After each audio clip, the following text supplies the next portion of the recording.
পূর্বের যুগের এক লোক ইবাদত করার জন্য সাগরের মাঝখানে একটা পাহাড় আছে, সাগরের মাঝখানে পাহাড়, ওই পাহাড়ের উপরে খানা পিনা টাকা পয়সা লয়া চলে গেছে, খাওয়ান দাওয়ান লয়া পাহাড়ের চূড়ায় গেছে ইবাদত করার জন্য। নৌকা দিয়া খানা নিলে আর কতটুক নিছে একটা লোক, খুব বেশি নেয় নাই। কয়দিন পরে খানা শেষ, এবার যে ইবাদত বাদ দিয়ে আবার খানার লেগে আইতে হইব, খানার জন্য আবার সাগরের মাঝখান থেকে বাজারে যেতে হইব না। এবার এই লোক দোয়া করতেছে আল্লাহর কাছে, আল্লাহ ইবাদত বাদ দিয়ে যে এখন আবার ওইদিকে যামু, এটা আর সহ্য হইতেছে না।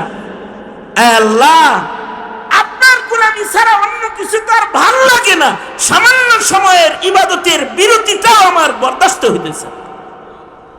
দোয়া করতেছে, তো আল্লাহ তাআলা তার দোয়ার বরকতে এই লোকের এই দোয়া করে যখন ঘুমাইছে, কাল সকালে যাইব খাওয়ান আনতে, ঘুমের থেকে উঠে দেখে সুবহানাল্লাহ বলার লেগে রেডি হয়ে বহেন, কারণ আল্লাহর রাসূল খবর দিছে, খবরটা বিশুদ্ধ খবর, নবীজির দেয়া খবর। লোক ঘুমাইছে, তো ঘুমের থেকে উঠে দেখে তার মাথার কাছে পাকা আনার গাছ, তার করে আল্লাহ পাকা আনার ঝুলাইয়া দিছে।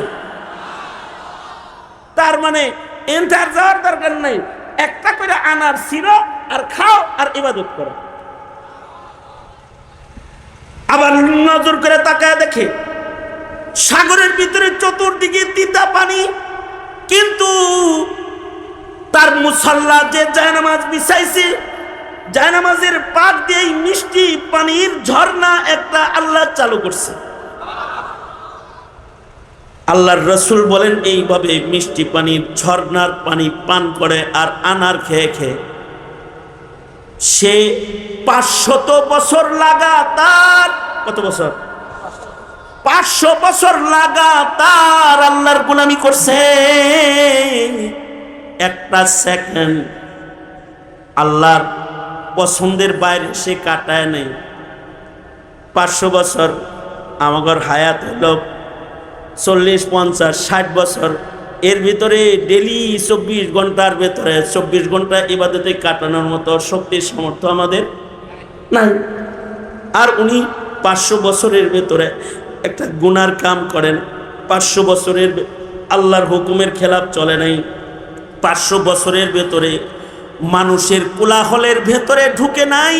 আস-সাবিকুনাল আউয়ালুন, আগের মানুষগুলা এরকম পারত যে 500 বছর লাগাতার ইবাদত করছে।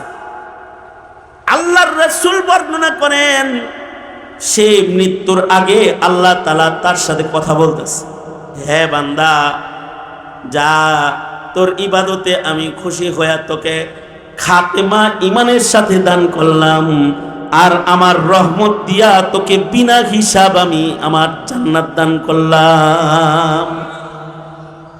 হাদিসটা অনেক লম্বা, আপনাদের কাছে এইটুকুনি বলা উদ্দেশ্য আমার, এর সামনের টুকুন আপনাদেরকে শোনানোর এই মুহূর্তে দরকার নাই, এ কারণে এই পর্যন্তই দিতে আনতেছি। তার মানে হলো মানুষ 500 বছর লাগাতার ইবাদত করেছে, তাদের রিজিক আল্লাহর পক্ষ থেকে এসেছে, এক লুকমা খানা খাওয়ার জন্য বাজারে যাইতে হয় নাই, হোটেলে ঢুকতে হয় নাই। আল্লাহ তাআলা বলে, এই রকম মুত্তাকি যদি এখনো তোমরা কেউ হও, তাহলে কোরআন বলে, ওমাইয়াত্তাকিল্লাহ ইয়াজআল লাহু মাখরাজা ওয়া ইয়ারযুকুহু মিন হাইসু লা ইয়াহতাসিব। মনে মনে ভাবতে পারেন সেই খোদা এখন নাই নাকি? হ্যাঁ, ওই খোদা আছে না নাই? হ্যাঁ, যেই খোদা 500 বছর জান্নাতি আনার আর মিষ্টি পানির ঝর্ণার পানি পান করায়া 500 বছর একটা গোলামকে ইবাদতের সুযোগ দিয়েছে, ওই আল্লাহ কি মাঝে মধ্যে আহ্বান না সরকার? ওই আল্লাহ তো আওয়ামী লীগের মতো সরকার না যে কারোর ধাওয়া খায়া মুদির আঁচলের নিচে যায় বৈশা পড়বে।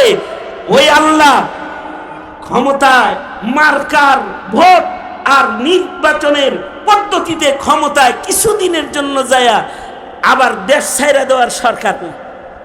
ওই আল্লাহর সরকারি যেদিন থেকে শুরু হয়েছে, যেদিন কারোর সরকারগিরি থাকবে না, সেদিন তিনি জিজ্ঞাসা করবেন ময়দানে মাহশারে, লিমানিল মুলকুল ইয়াউম, এই যারা ক্ষমতার বাহাদুরি করতে, আজকে রাজত্ব কার বলো, জিজ্ঞাসা করবেন। তখন গোটা ময়দান থেকে উচ্চারণ উঠবে, লিল্লাহিল ওয়াহিদিল কাহ্হার, এক কাহ্হার মালিকের রাজত্ব আজ। তিনি কে? চিল্লায় আওয়াজ করে বলেন তো তিনি কে?